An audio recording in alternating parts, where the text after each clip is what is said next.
It's time to get these games started. We're now going into the draft for the Ohio Brothers versus the Knights of Fate.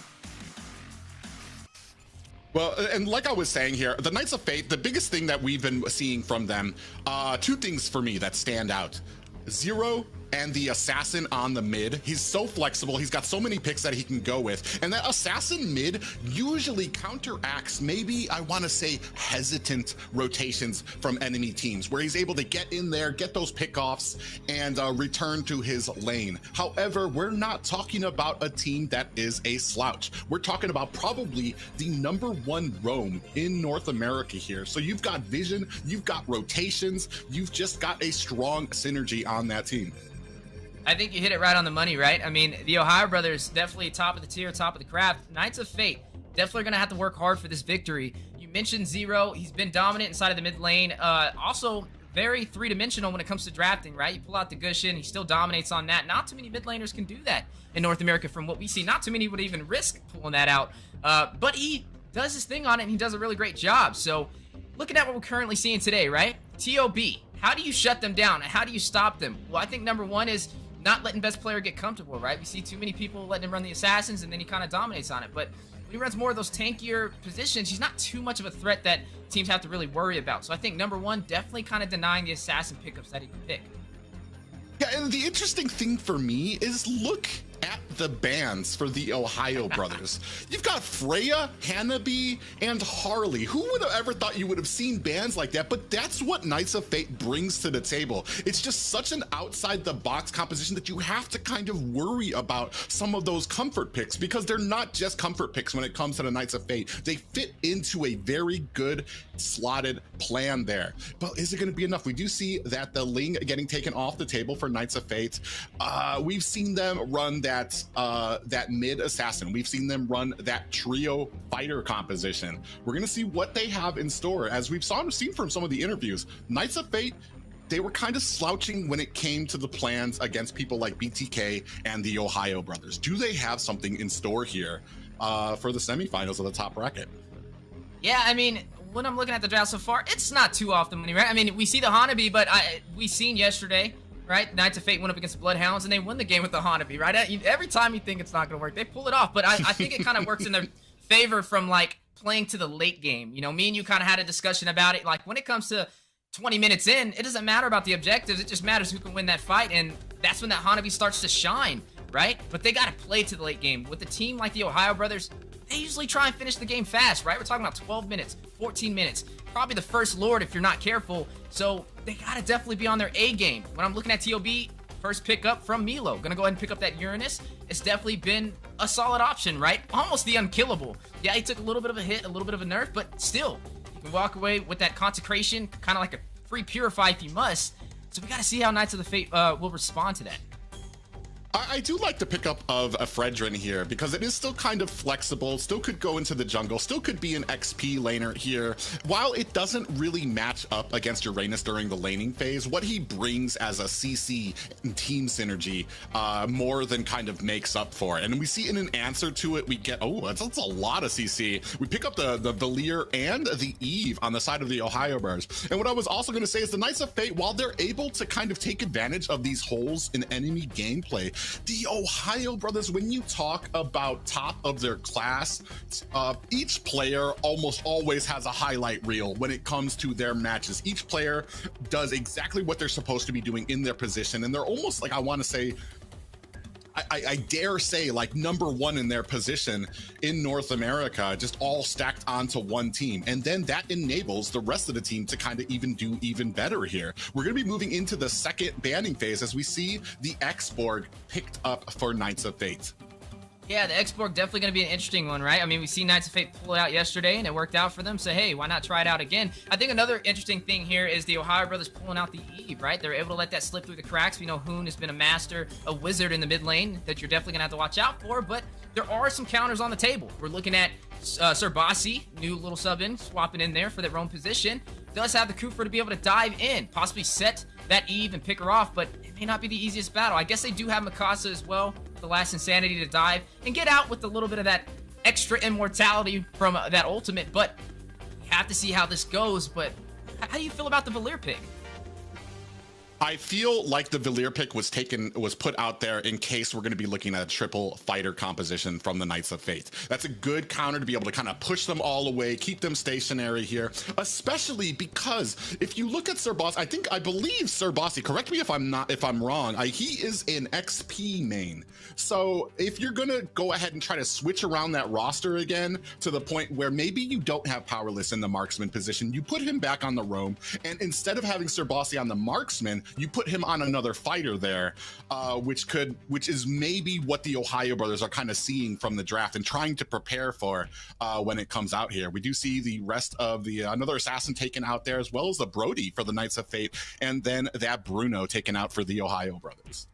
That's right. I mean, currently we're still waiting for the marksmans to show up, right? We don't know who's going to be running in that gold lane so far. When you're looking at the Ohio brothers, they have great frontline damage, right? You have the Uranus who can go in and be a little bit of that gnat that you just can't swat away. Then you also have Super Shark, who's going to be running this Valier. Also use those burst fireballs, like you said, for those frontline compositions, which we do see Knights of Fate currently having, right? Frederick's going to have a hard time when it comes to trying to take these neutral objectives if Super Shark can get in the right position. And like you stated, one of the best roamers, if not the best roamer in North America, you're going to have to watch out for that. But I think in terms of what they still need, right? We're looking at the Ohio brothers. They need late game damage, but the same thing goes for Knights of Fate.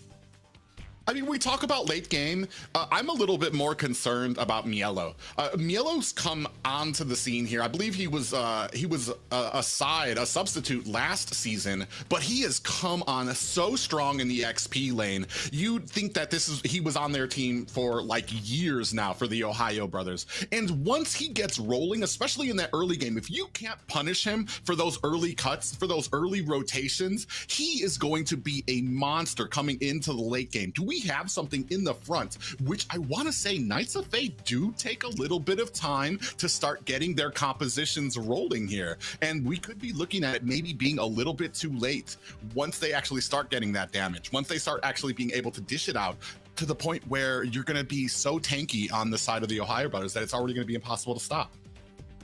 Yeah, and now we are seeing both drafts being almost finalized, right? TOB gonna lock in that Beatrix for Zia. I like it, right? It's kind of a jack of all trades with multiple different weapon types to choose from, so it definitely can work. For Knights of Fate, maybe picking something to counter, it could be a possible game plan. Currently in their draft, though, it's full frontline composition, which is interesting to pull that out, especially up against Super Shark running this Valier. Maybe they're not really too worried about it, but it does work in best player's favor. He's running the Martis, he has the Mortal Coils, he has the anti-CC. So when you have the front lines who try and rush up, apply some slow on him, it's not really going to affect him. And we've seen it, right? The first hero in the NACT fall season to get a Savage was a Martis. So definitely going to have to watch out for that. Yeah, that's a great early game pickup for the Ohio brothers. And on the other side of the Knights of Fate, I don't see too much on the early game. I'm a huge fan. I love Bane. I play him all the time. Top in North America right now. But when it comes to these type of compositions, Bane is kind of a sucker for getting jumped. I mean, like if you can get close to him, if you can close the distance on him, he is pretty squishy to have to deal with. Sure, you have that crab claw cannon, which can kind of deflect off of, maybe hit somebody in the back line. But I have a feeling the Ohio brothers spacing is going to be to a point where you're not going to be able to really take advantage of it. I do like this pickup here by a Zero. You do have the Joy getting picked up, so that's going to give them the early game that they were missing. Yeah, and you know, looking at Knights of Fate's draft, I'm a little worried with them not having a marksman, right? I mean, it can work out in theory if everything goes according to plan in the early game, get the neutral objective, scale with the additional XP boost from the turtle. But if it doesn't go in their favor, you're going to give that goal lane such an advantage because Beatrix, Zia, he can fight from afar with little to no penalty. I'm expecting Knights of Fates to possibly go in with a dive to be able to take him out. Yeah, and here we go, ladies and gentlemen. It's going to be the first game of the Knights of Fate taking on the Ohio brothers. And you're exactly correct. We've seen Zia take 3 deaths from BTK and still out-farm ISO in the gold lane. So if you even give him an advantage coming from that, you're going to be in a world of trouble. As we move into the emblems here, you see a whole lot of agility picked up for the side of the Ohio brothers and tenacities across the board there. They are definitely looking to kind of keep that protection up for the early game. Big knockup. On the way for Shark, taking some massive damage, but hey, it's still the early game. He definitely can get out of there with little to no penalty, but you make an excellent point. That has to be the most tenacities I think I've seen so far on one side for a team in the NACT fall season. Yeah, so and that's the thing too, is while it doesn't really, a lot of these emblems aren't really too carried over when you get to the late game, early game they have such an effect, and they're definitely looking at, especially when we were talking about the rotations that you usually get from Zero and those early ganks that the Knights of Fate are able to put on. We have 3 kind of traveling here to the mid, and Zero's going to go ahead and back up, but like it's very interesting to see, and I definitely want to see if they have changed maybe their plans when it comes to this early game, where I want to say the Knights of Fate have had the most trouble. And you know, looking at the current matchup so far, I'm trying to play it out in my head on where exactly are they going to go with this. When you're looking at Knights of Fate, right, you have this Bane in the top side, so yeah, he can kind of go toe-to-toe and clear the minions, but may have a little bit of a harder time out-farming Zia. But speaking about hard times right there, Mikasa almost finding himself in a 3v1 situation and a takedown, but able to get out to safety. But in the mid lane, some damage on the Super Shark again, going to use the Searing Turret for a double knockback on Zero and Serbasi.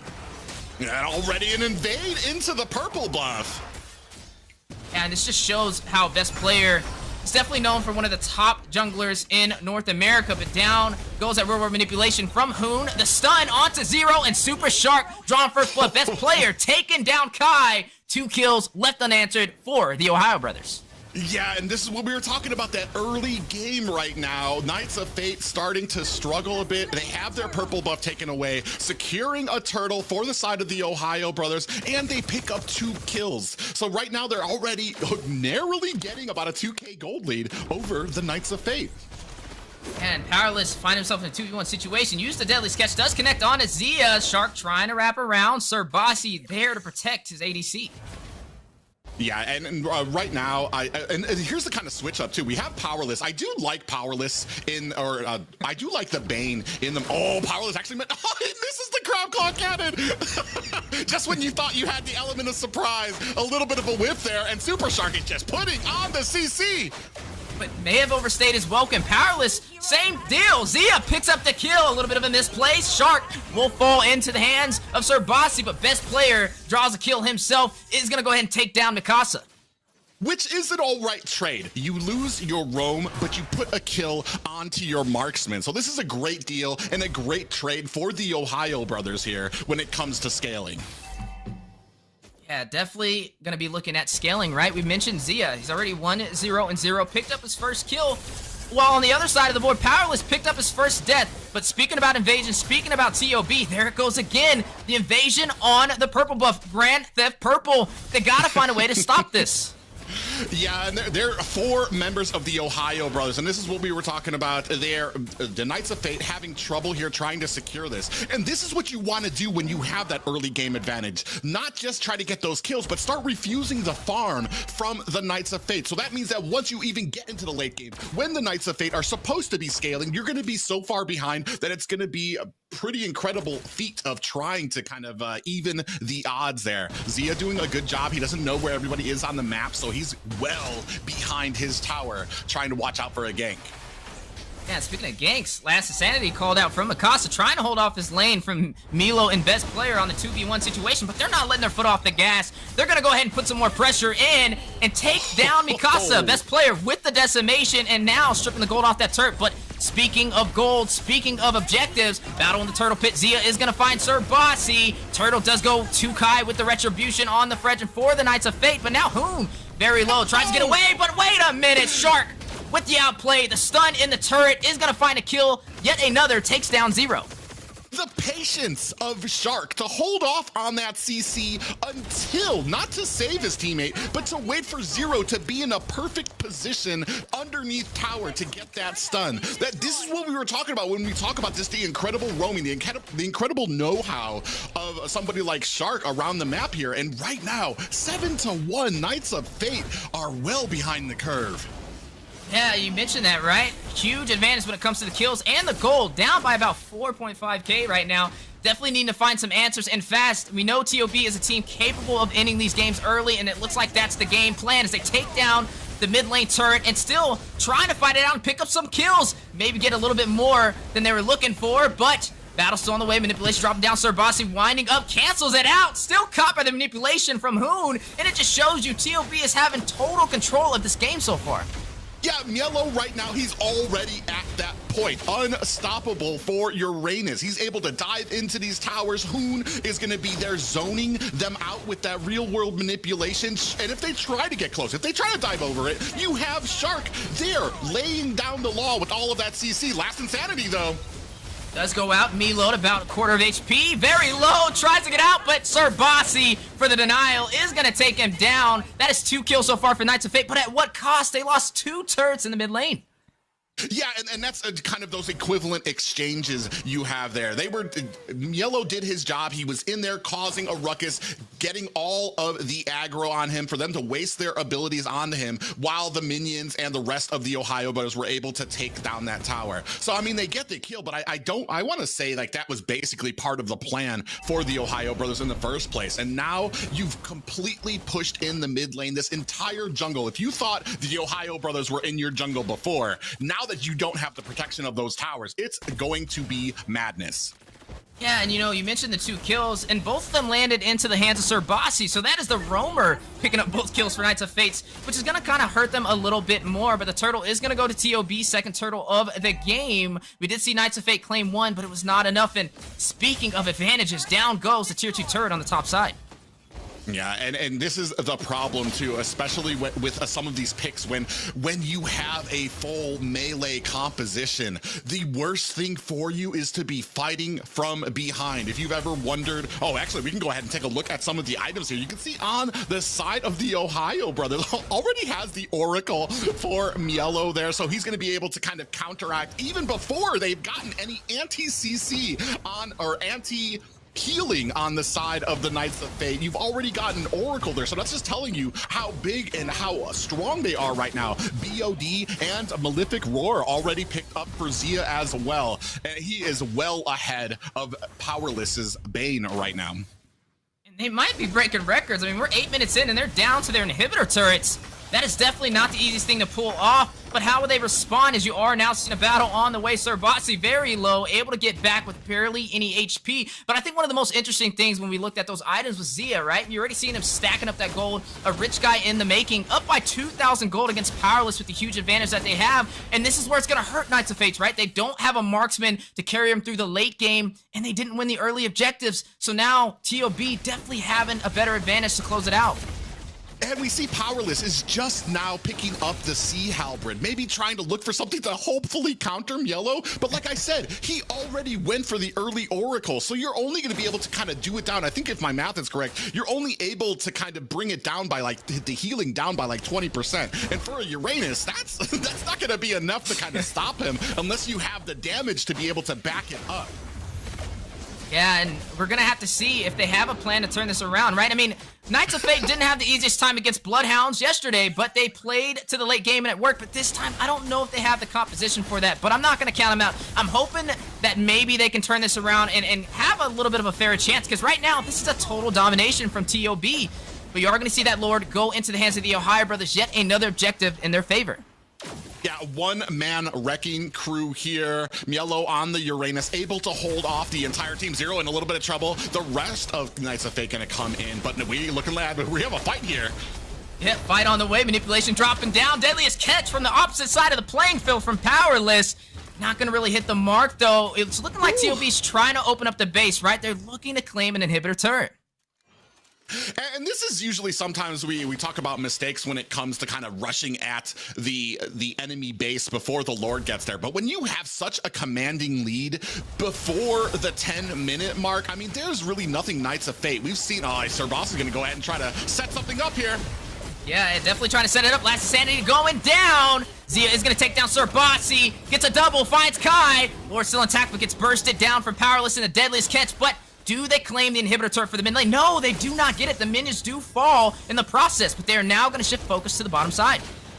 That just kind of shows the patience of the Ohio brothers, the skill level there too. I mean, I might have been a little upset about leaving that much health on there, but Zia just goes ahead and cleans it up anyway. But they turned their attention right away. They knew what they needed to do. Go to the bottom, start cleaning up all of these towers, and we are on to the last high ground tower for the Knights of Fate.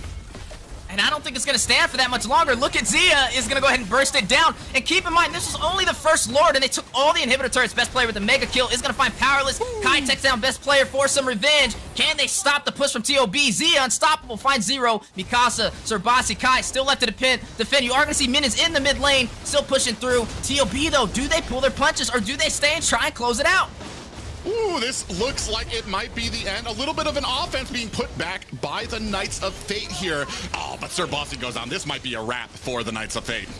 Yeah, that's definitely the million-dollar question right now. Mikasa goes in. Hoon with the double finds Kai. Mikasa's gonna find Super Sharp with the last Insanity. Hoon very low. Mikasa on the chase, but low himself. Immortality has been proc. Powerless, trying to deal some damage from afar, but wait a minute. Milo, the Nat that they're trying to swap away, is not planning on leaving anytime soon, but looks like they got a fly swatter and took him down. It looks like they were able to fend off their base, but at what cost? They lost all inhibitor turrets. We are only 11 minutes in.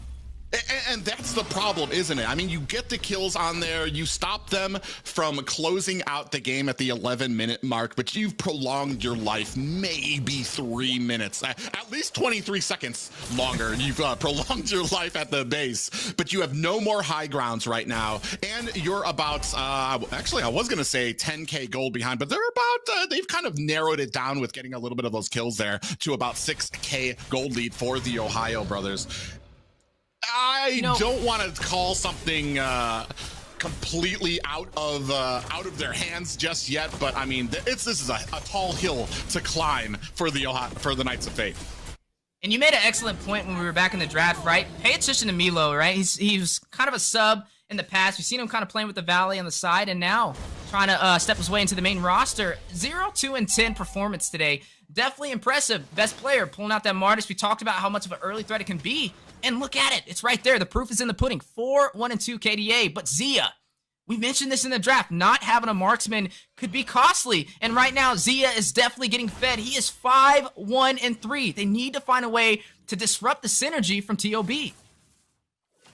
Yeah, well, and then we didn't really have the sustain that we wanted. But this might be a wrap. We have Lord coming down mid. That's right, a possible quick finish at the 13-minute mark is what the Ohio brothers are looking for, but Knights of Fate not planning on gaining them this access, trying to fight it out. Zia is going to take down Kai, 1 kill for the favor of TOB. Last standing from Mikasa on to Zia, trying to take down the backline. Best play very low. Zero is going to find Super Shark, but down goes a base Crystal. TOB takes down Knights of Fates for game 1.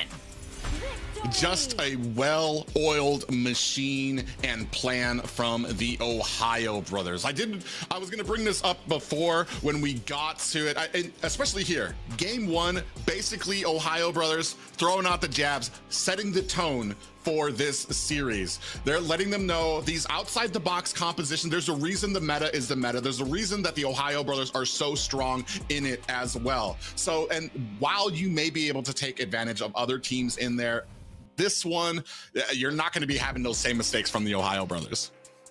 And right now, as we are looking at some of the stats on the board for the post game, right?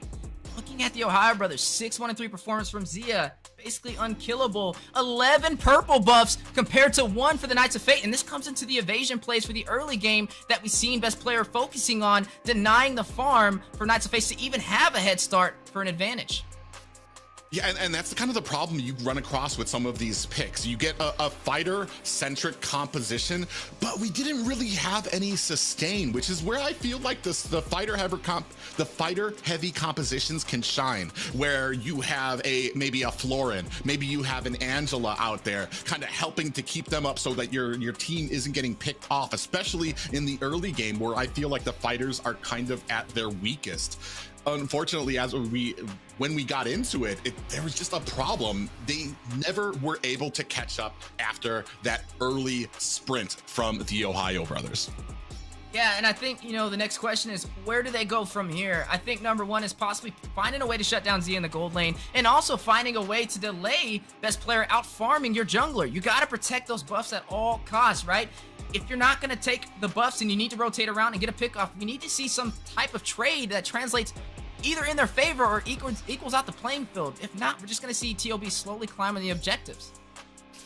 Well, and yeah, and that's kind of the problem too. Once when you had that Martis pick come out there and you didn't really have, I mean, there is no plan in the world with the composition that they had that they could, even if they would have gotten a group of them to try to protect that purple buff. Martis has a really great early game, and if you get a whole group of people around him, once he gets that first decimation, your team needs to scatter, or he's going to be looking at wiping out and laying out your entire team. That's why I said maybe a little bit of sustain on their team could have helped out a little bit better.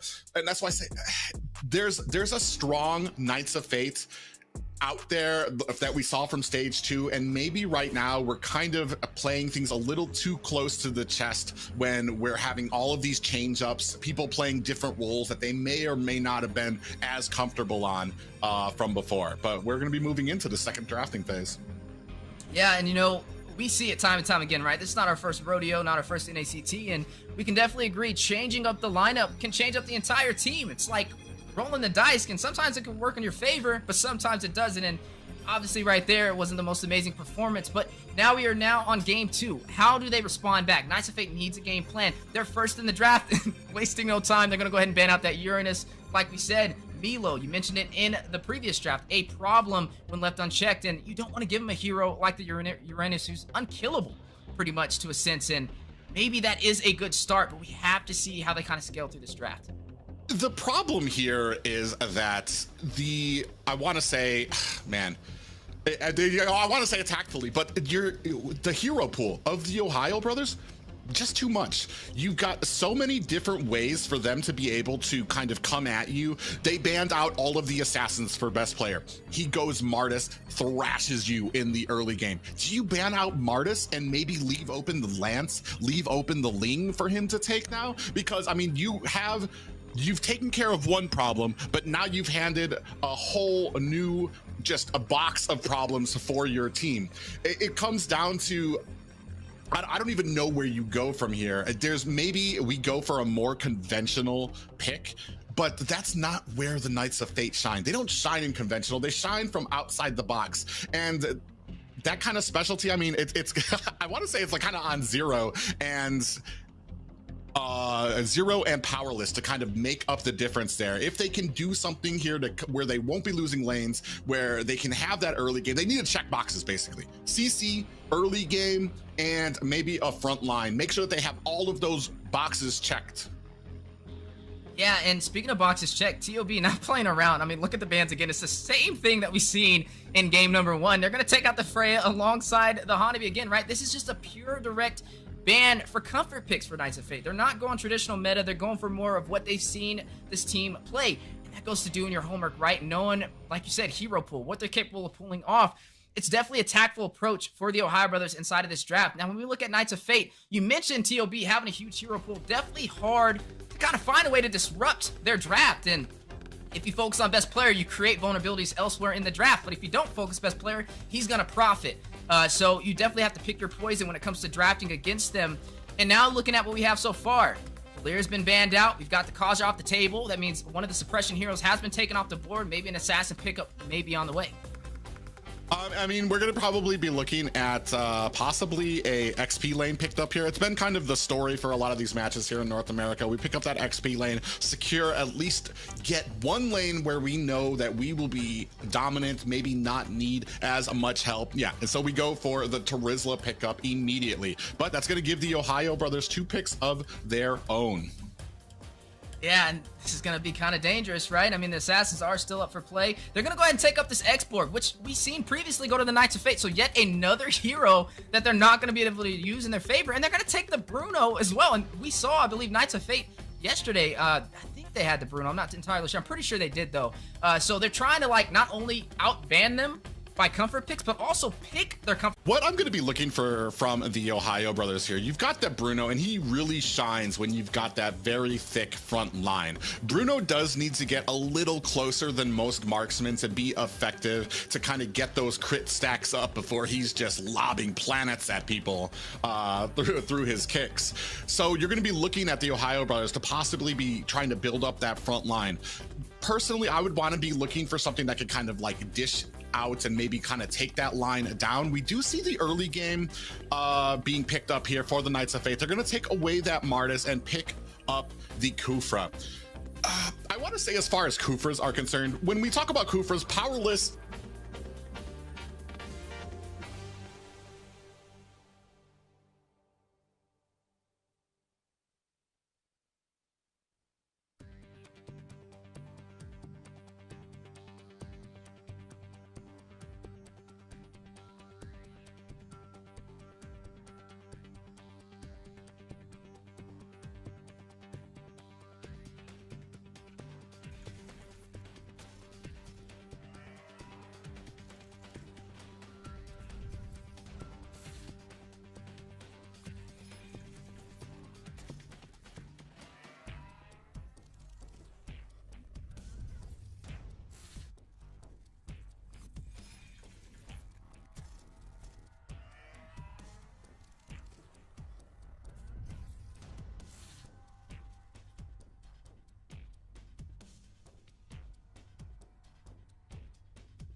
All right, guys, I'm sorry about that. Mobile Legends always trying to keep us on our toes with this Wi-Fi.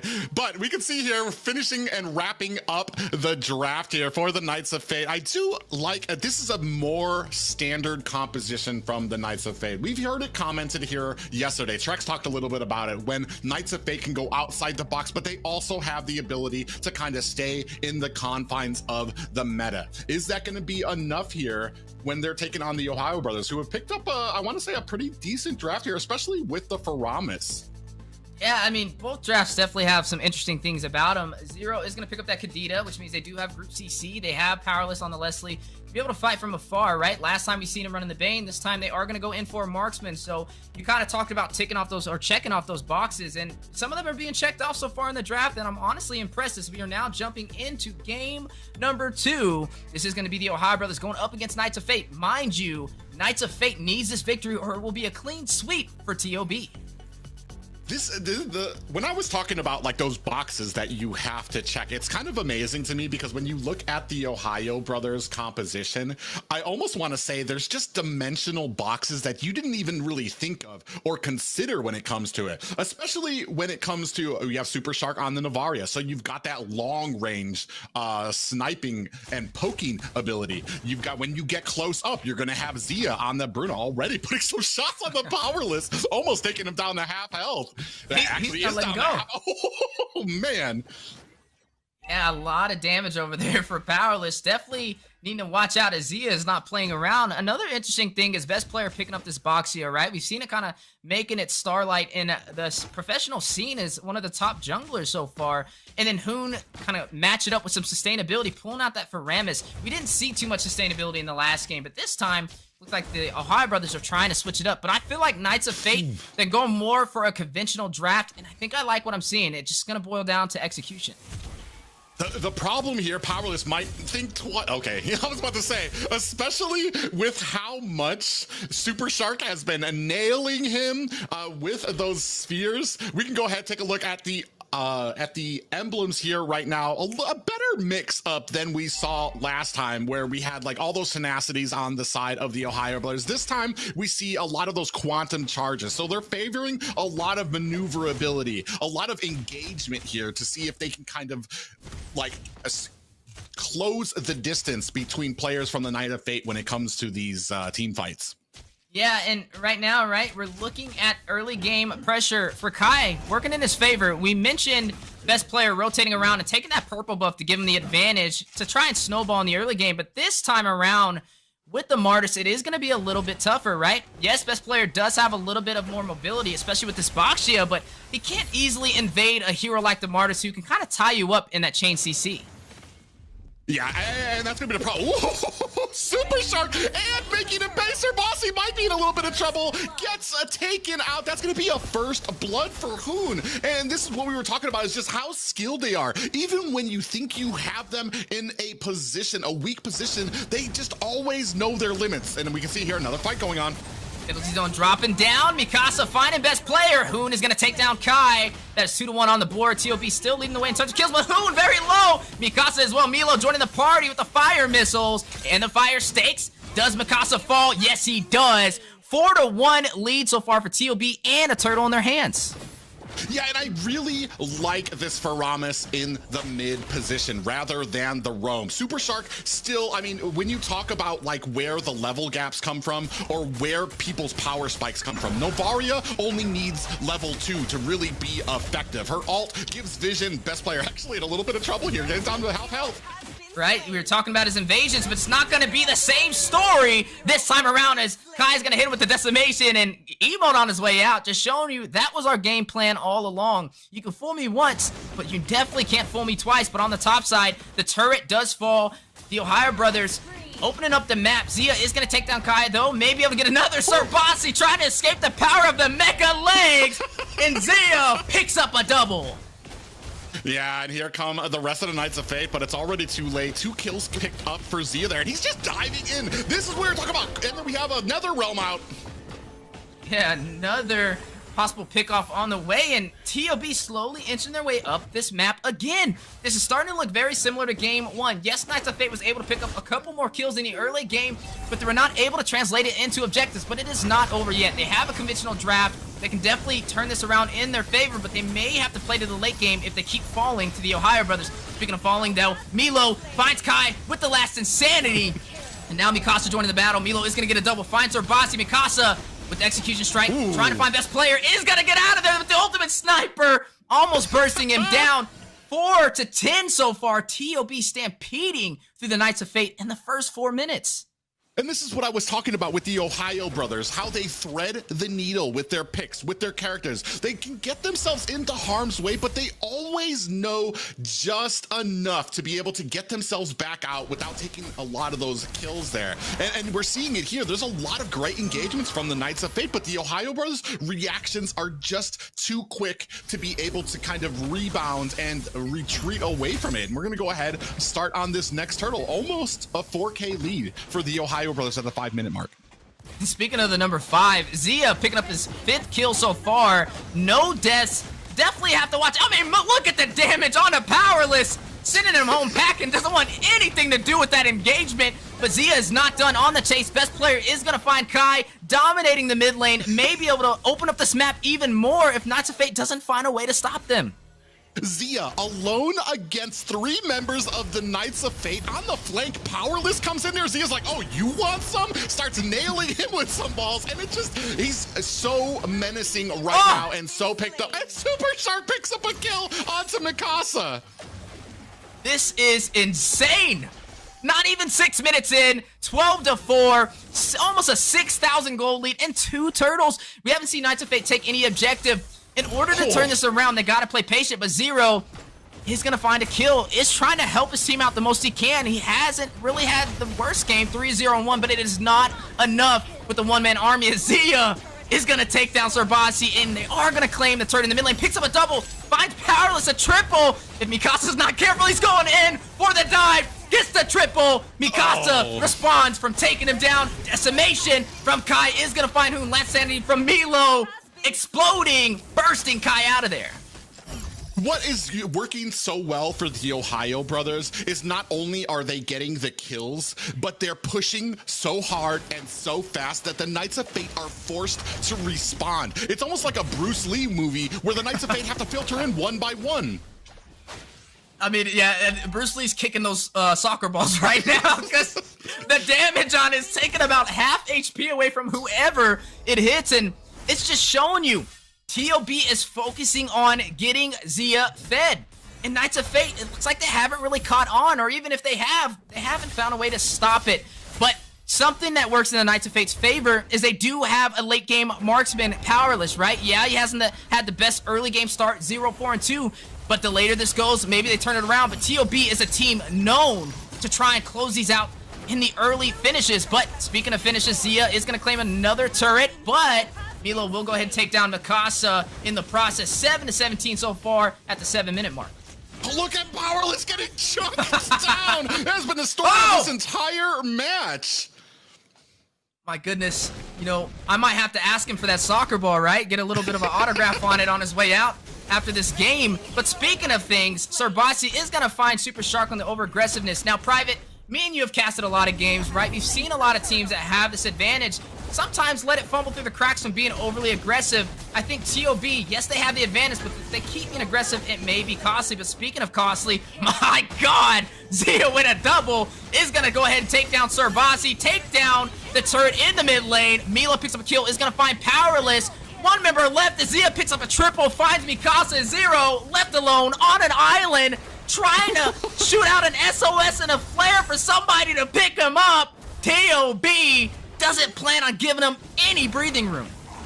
8 minutes in and we're almost down to the high grounds. This is a school, a teaching to the Knights of Fate about just early game dominance. And I was just talking about this before. There's not much you can do when TOB is pushing so hard that you have to answer. Your entire team isn't even up yet and you have like 2 players left on your team. You're forced to try to answer these tower pushes. And we have another engagement here at the bottom tower. Oh, Milo is gonna get a kill. is going to go ahead and find Zero. You are going to find one member down for Knights of Fate and an inhibitor for the bottom lane opened up from Zia. Unstoppable is going to find Powerless. The stun on the best player. Ult being activated from Hoon to save the team. Pick up another kill. Find Sir Bossy. You're looking at Mikasa and Kai by themselves, trying to hold off the full team of the Ohio brothers from closing this out with a clean sweep. Look at best player. He wraps around the base crystal. I'm not entirely sure what the game plan was there, but they're still not pulling their punches. Penalty zone drops down from Mikasa. Milo picks up a kill, finds Zero. Kai falls alongside Mikasa. A double for Zia. The fireball menace with these soccer balls in his favor. Oh my goodness, he doesn't even let Powerless go back. A lane bully, a base bully in the making for TOB. They're just staying in their home, shoes on, completely muddy, and they don't plan on leaving. They're going to go ahead and open up the inhibitor for the mid lane. Huge stun on the way. Sarbasi gets caught. Zia picks up the kill. A full wipeout for the Knights of Fate. And down goes the base crystal. 9 minutes, 58 seconds. A clean sweep for TOB against the Knights of Fate. Boy, if you don't need to take a breath, I know the Ohio brothers need to, because they were on full sprints through that entire match. Right from the opening seconds, as soon as they got the advantage, you could see right from the beginning, Zia already starting to chunk down Powerless on the marksman right from the opening bell, and then as soon as they got the kills, they just kept on taking tower after tower, where the Knights of Fate were forced to respawn. They couldn't even hang back and wait for their entire team to get back up before they formulated a plan. They just kept on having to try to answer it, because honestly, if they wouldn't have answered it, you would have had TOB basically pushing their way through mid, possibly not even needing to take any of the other towers. I mean, we didn't even hit 10 minutes right there, right? It's just showing you why they're sitting at that #1 position. A problem for most of the teams in North America. And this is a similar story that we see in the NACTs, right? TOB, they have players who are in outplay always at the top of their game, and teams trying to find a way to kind of stop them from climbing up that ladder. But in their favor for this game, 9 minutes, 58 seconds, 30-9 lead. A phenomenal finish.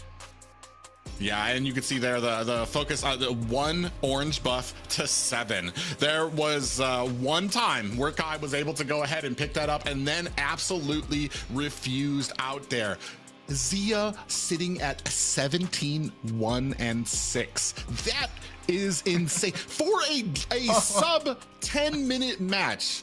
This is what we were talking about with how skilled some of these guys are on their heroes. They have the same, like everything as far as the boxes for a successful team right now sitting in their way. You can see here one of those last pushes kind of coming out there for the Ohio brothers here. The amount of damage, look at, they even nailed Powerless coming back from the recharge. That's how much attention Shark was paying, that even though they wiped him out, he was just waiting to find Powerless, nails him, snipes him down with a sphere as well, to set up his team to go ahead and clean him up as well.